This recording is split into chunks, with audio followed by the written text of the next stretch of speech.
Now at 5 a.m. on WKYT this morning, we're tracking an investigation right now in Lexington. Some people are without a place to stay after a vehicle crashed right into an apartment building. Two Kentucky-born musicians have returned to their roots to hold a concert to raise money for flood victims in Johnson County. We'll tell you how much they raised. It's a lot in just a few. And a dog owner has been arrested after Frankfort police say she left her dog inside a sweltering hot car. Tracking, alerting, protecting. This is WKYT This Morning.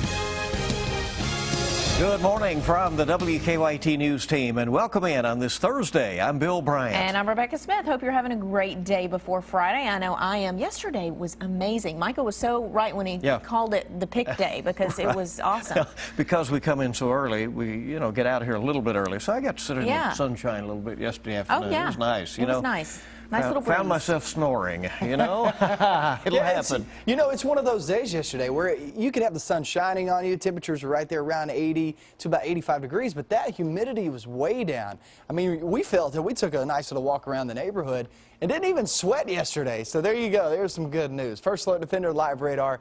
There is your shot outside. You got to look back toward the west and down toward the southwest. There is your bulk of rain. And look, it's going to stay. I believe that dividing line should be 64. That's your best chance of rain is south of that, okay? Southern zones heads up. Still, you can have a passing shower or sprinkle along 64, which does include Lexington, but the bulk of it stays south. Temperatures will be there in the 60s and 70s this morning as you are stepping out the door. 80 degrees by the afternoon. It really won't feel all that bad. Mainly south with this rain. It's mainly showers, too. You could have a rumble of thunder, but don't expect any flooding concerns and don't expect any severe weather either. So the rain chances today, but afterwards, we're talking about some pretty quiet weather. But quiet means warm this time of year. I'll show you how higher temperatures go coming up in just a few minutes. All right, we'll see you then, and let's get to the news. New this morning, we're tracking the investigation after police say a driver crashed a vehicle into a Lexington apartment building and then just drove off. Yeah, this happened about 2:30 this morning on Jennifer Road off Winchester Road, and WKYT's Mark Barber is live from that scene with more. And Mark, we get a question in here. Yeah, you spoke to one of the people who lives there. What did she tell you this morning? Good morning, Rebecca. Well, the woman who lives in the apartment that the car slammed into says if she had been home, it would have been a very close call because the car crashed right into her bedroom wall. Now, the woman who lives in that apartment on Jennifer Road off of Eastland Parkway thinks the crash happened between 9 p.m. and 2 a.m. while she was out of her home. Firefighters think that the car that hit the building may have been backing up. We're told the driver took off after the crash. The force of the collision split a wall, causing major damage to a ground floor apartment. Fire crews have condemned the first, second, and third floor apartment units. No one lived on the second floor, but the woman on the first floor and a woman up on the third floor have both been displaced from their homes. The woman who lives in the unit where the car hit says she is now going to stay with her daughter. Crews think it could take 3 to 4 weeks to repair the damage. Investigators are now trying to figure out who hit the building and then drove off. The property manager tells me that they do have surveillance video on this property. He says they are now going to be checking through it to see if this crash was caught on tape. Live in Lexington, Mark Barber, WKYT. All right, Mark, thank you very much. Yeah, folks in Johnson County are just beginning the healing process after those devastating floods tore through that region. But they're not healing without some help from many others who are helping, and there are still opportunities to get involved and donate to those affected by the Johnson County flooding. Michelle Chamberlain is live in Lexington this morning with more details about what is going to be happening. Good morning, Michelle. Good morning, Bill. You know, Lexington police and other first responders are collecting donations today in Lexington for the first responders who were affected by the flooding of Johnson County. The collections will take place in Lexington at the West Roll Call Center here on Old Frankfort Pike from about 8 to 4 o'clock today. The Lexington police will deliver the donations to Johnson County Police, Fire, EMS, and other first responders, and they plan on staying until Sunday. They're going to help with the cleanup efforts of the hard-hit Johnson County area. The goal is to help the first responders and their families to clean up their homes, their properties, as they've been the ones working hard to help others. You can join the group to contribute to the cleanup efforts. Contact the police department if you are interested.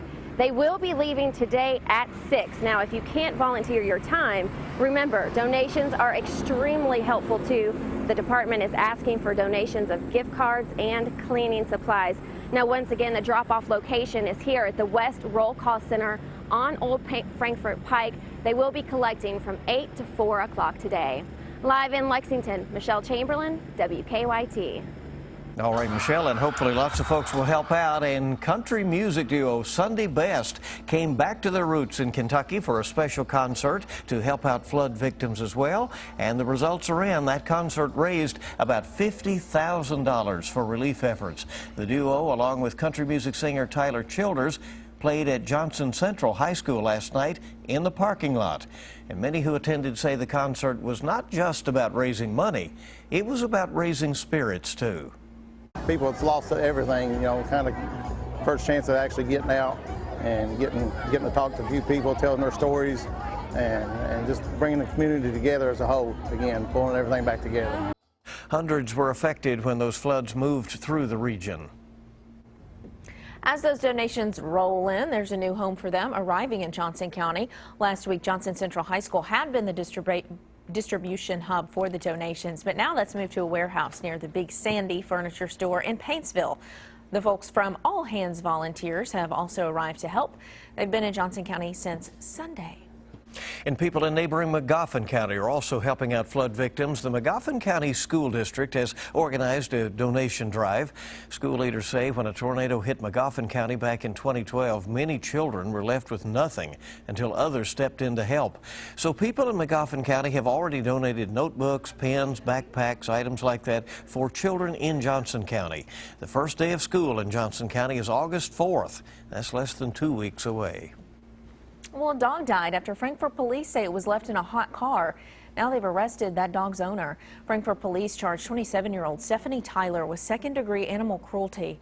They say animal control was first called to a home on Landings Drive Tuesday night for a report of a dog tied to the bumper of a car. Police say animal control told Tyler she couldn't do that. A few hours later, neighbors say they called for help after seeing the dog in a locked car.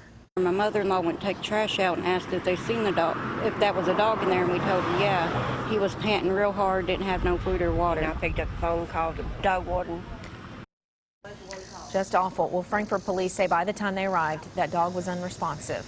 It later died at a veterinary clinic. Police say the temperature inside the car was about 145 degrees. They say Tyler told them she put the dog in the car because it was acting aggressive toward her children. New this morning, police are reporting that a missing Laurel County man has been found. London police posted yesterday that Michael Getz has been found and he is safe. He had disappeared back on July 2nd. They say Getz had had gotten home from working an overnight shift when he went outside and disappeared. Officers have not released any information on his condition or where he was found. More people in the community are providing security to armed forces recruiting centers around the Bluegrass. It comes a week after a man killed 4 Marines and a sailor at military facilities in Chattanooga, Tennessee.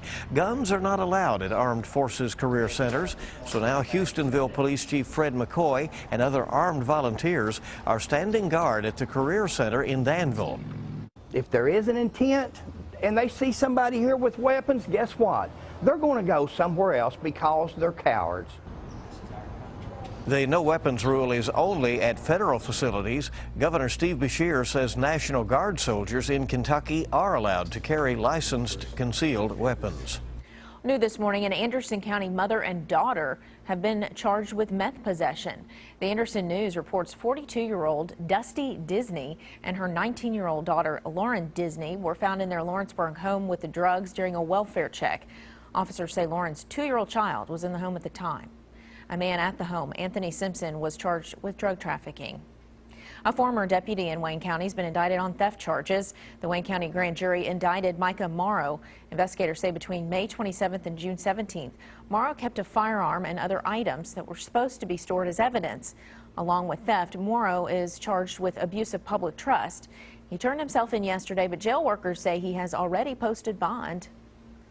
And it's 9 minutes after 5 on WKYT this morning. We're just getting started with all the latest news and telling you what's going on in this day ahead. Sometimes a picture is worth 1,000 words, and sometimes it's worth an adoption. Look at that. We'll tell you how coming up in 5 minutes. That's a cute one. And also, we have an important recall to pass along to you about IKEA furniture that can be dangerous for your little ones. We'll have more on that coming up in your consumer news. And as we have spoken about the past few days, we are looking at the chance of a few showers out and about for today. Now, as we get throughout your weekend, it looks much better, much warmer too. I've got latest forecast coming up.